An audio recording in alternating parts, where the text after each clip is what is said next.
অনেকে চিরদিনের জন্য পঙ্গুত্বকে বরণ করে নিয়েছে। মনে রাখো, শহীদের স্বপ্ন, যুদ্ধাহত জুলাই যোদ্ধাদের স্বপ্ন পূরণ ছাড়া রাজপথ থেকে বিচ্যুত হতে পারে না। আমি বলতে চাই, বর্তমান সরকারকে আমরা বলতে চাই, আপনারা ফ্যাসিবাদ বিরোধী আন্দোলনে আমাদের সহযোদ্ধা ছিলেন। বরং আমি আরো এক ধাপ এগিয়ে বলতে চাই, ফ্যাসিবাদ বিরোধী আন্দোলনের সবচেয়ে বড় অংশীদার ছিলেন আপনারা।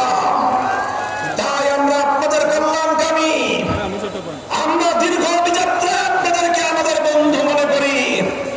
আর বন্ধু মনে করে আমরা যেমন দেশের কল্যাণ চাই, শহীদ প্রেসিডেন্ট জিয়াউর রহমান এবং বেগম খালেদা জিয়ার বিএনপির কল্যাণ চাই।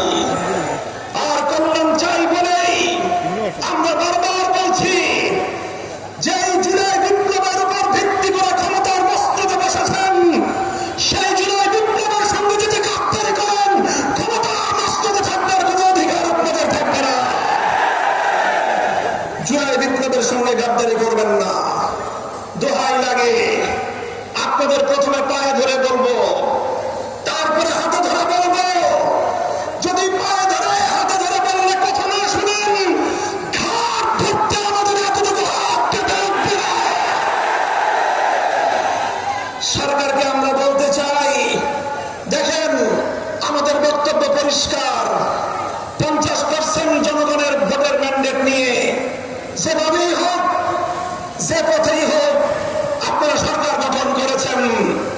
50% জনগণের সংসদ নির্বাচনে ভোট প্রদানের যে মর্যাদা এবং সম্মান রয়েছে, গণভোটে প্রায় 70% মানুষ যে ভোটে ভোট প্রদান করলো, সেই 70% মানুষের ভোটাধিকার নিয়ে যদি ছিনিমিনি খেলতে চান, ইতিহাস স্মরণ করিয়ে দিতে চাই আমি আপনাদেরকে। 1970-এর জাতীয় নির্বাচনের গণরায়ের সঙ্গে বিশ্বাসঘাতকতা করেছিল পশ্চিম পাকিস্তানিরা। পরিণামে মুক্তিযুদ্ধকে তাদের ফেস করতে হয়েছিল এবং বাংলার মানুষ মুক্তিযুদ্ধের মাধ্যমে স্বাধীনতা ছিনিয়ে এনেছিল। সরকার তার ছাত্র তরুণদের আন্দোলনের মুখে পরাজিত হয়েছে, মাথা নত করতে বাধ্য হচ্ছে এবং অন্য সব জায়গায় জনগণের রায় প্রতি সরকার শ্রদ্ধাশীল হচ্ছে।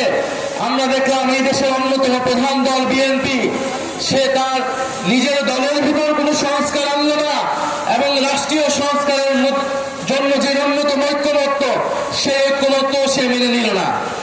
যদি সে এই পথে হাঁটে, যদি সে জুলাই বিপ্লবকে ভুলে যায়, যদি সে ছাত্র তরুণদের আন্দোলনকে ভুলে যায়, যদি এদেশের 1400 মানুষের আত্মত্যাগকে ভুলে যায়, তাহলে তার পরিণতি বিএনপি এবং তারেক রহমানের সরকারকে ভোগ করতে হবে।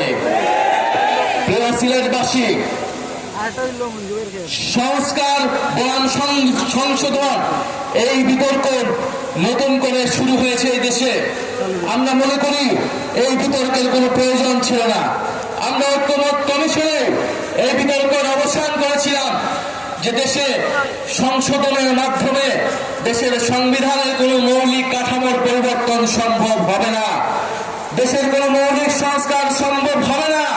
ফলে আমাদের লাগবে সংস্কার পরিষদ অথবা গণপরিষদ। সেই সময় বিএনপি সংবিধান সংস্কার পরিষদ এবং গণভোটে রাজি হলো। নির্বাচিত হওয়ার পরে তারা সংস্কার কি সেটা ভুলে গিয়েছে।